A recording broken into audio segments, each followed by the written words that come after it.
अस्सलाम वालेकुम। एक तरफ पाकिस्तान तहरीक इंसाफ अपनी जो लॉन्ग मार्च है उसकी तैयारी कर रहे हैं और कल से दोबारा वो लॉन्ग मार्च शुरू होगा वज़ीराबाद से, जहाँ पे इमरान खान साहब पे कातिलाना हमला हुआ था। दूसरी तरफ जो हुकूमत है उनकी मशावरत भी जारी है लंदन में। शहबाज शरीफ जो वज़ीर आज़म है वो लंदन पहुंच गए हैं और मियां नवाज शरीफ के साथ उनकी आज मशावरत हुई है। कल कोर कमांडर इजलास हुआ था रावलपिंडी में। उसमें भी कुछ फ़ैसले किए गए हैं। लेकिन आज सबसे पहले हम ये लॉन्ग मार्च के बारे में वो करते हैं कि लॉन्ग मार्च कल से शुरू होगा। और ये आज पाकिस्तान तहरीक इंसाफ ने एक आला सत्ता की एक मीटिंग भी बुलाई थी। परवेज़ इलाही साहब ने भी आज जो लॉन्ग मार्च के सिक्योरिटी के हवाले से एक आला सत्ता का एक मीटिंग जिसकी सदारत की है और कुछ फ़ैसले किए गए हैं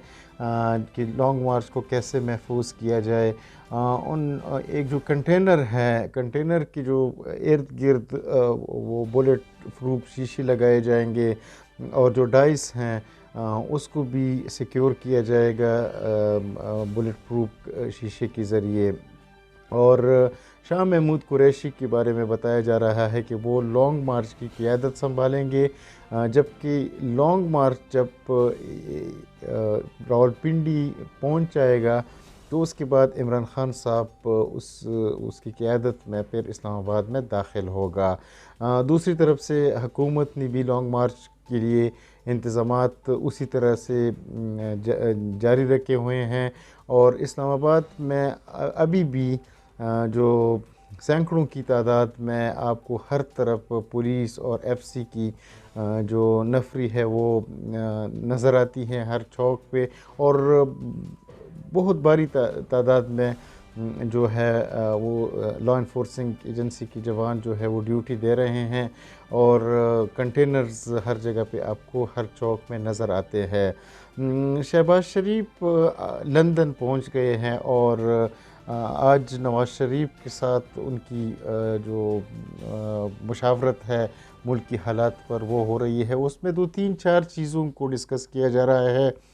एक तो आर्मी चीफ की जो एक्सटेंशन है या नई आर्मी चीफ की तैनाती के बारे में वो फ़ैसला करेंगे कि इसमें जो भी होगा, अगर जो मौजूदा आर्मी चीफ है उसको एक्सटेंशन दी जाए या जो नया आर्मी चीफ है उसको तैनात किया जाए। तो ख़बरें आ रही हैं कि नवाज शरीफ जो है वो एक्सटेंशन के वो हक़ में नहीं है, बल्कि वो चाहते हैं कि नए आर्मी चीफ को की तैनाती की जाए। दूसरा जो निगरान सेटअप है, अगर निगरान सेटअप को 5-6 महीनों के लिए बना दिया जाता है तो उसके बारे में ये ख़बरें आ रही हैं कि नवाज शरीफ उसकी भी मुखालफत कर रहे हैं। और नवाज शरीफ की ख्वाहिश है कि हमें 1 साल का जो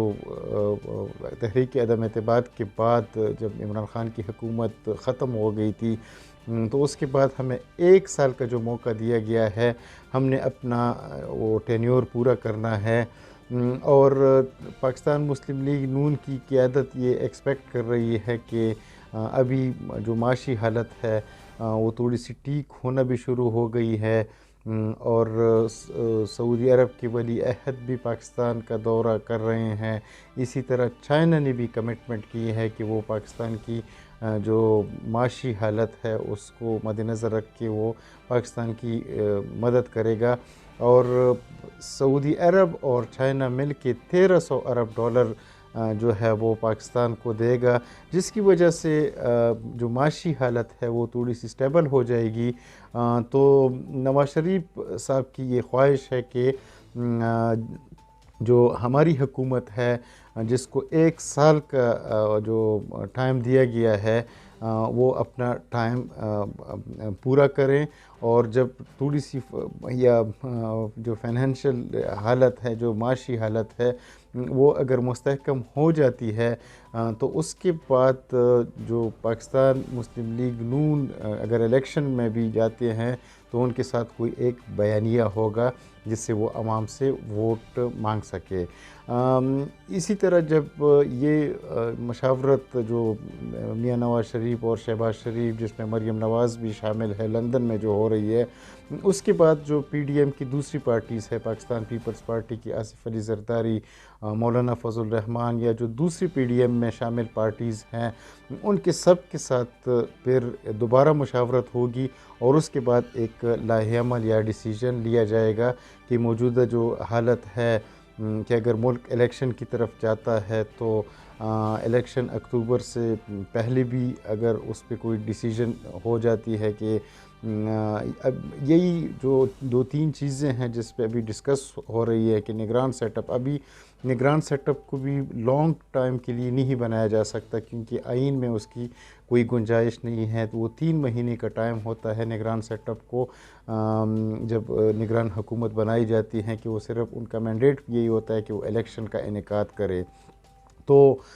इस पे भी मॉडलिटीज़ पे गौर हो रही है कि पाकिस्तान तहरीक इंसाफ चाहती है कि अर्ली इलेक्शन हो और पाकिस्तान मुस्लिम लीग नून की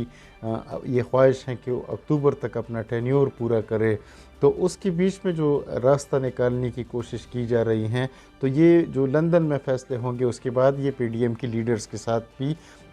डिस्कस करके उसका एक फ़ैसला किया जाएगा। कल एक तफसीली और लॉन्ग एक कोर कमांडर कॉन्फ्रेंस हुई थी जीएचक्यू रावलपिंडी में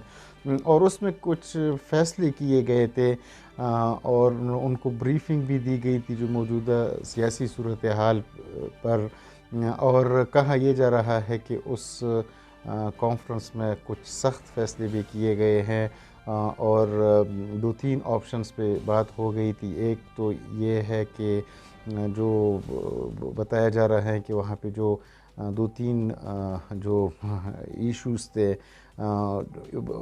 वहाँ पे तो बहुत ज़्यादा इश्यूज़ पे बात होती है कि लेकिन जो पॉलिटिकल सिचुएशन है आजकल, जो मुल्क की हालात है, उसके बारे में बताया जा रहा है कि उसमें एक ऑप्शन तो ये था कि जो पाकिस्तान तहरीक इंसाफ की जो पार्टी है उनको एंगेज किया जाए दूसरी पॉलिटिकल पार्टीज़ के साथ, और एक दूसरा ऑप्शन ये था कि उनको एक शट ऑफ कॉल दी जाए पाकिस्तान तहरीक इंसाफ को, और तीसरा जो था वो ये है कि ये और जो हालात अगर इस तरह ख़राब होते हैं तो मार्शल लॉ की तरफ भी जा सकता है। जो तीसरा मार्शल लॉ वाला है उस पे वो इतना इंडोर्स नहीं किया गया है, लेकिन एंगेजमेंट्स की बात हो गई। बाकी कुछ जो जर्नलिस्ट हैं उनके मुताबिक या जो वो हैं मुबसरीन के मुताबिक उसमें ये फ़ैसला किया गया है कि हम उस वक्त तक इस पूरी हालत में इंटरवीन नहीं करेंगे जब तक हमें बुलाया नहीं जाता, हम न्यूट्रल ही रहेंगे और ये जो मसाइल हैं सियासी, इनको सियासी जो पार्टीज़ हैं उनको आपस में मिलकर ख़ुद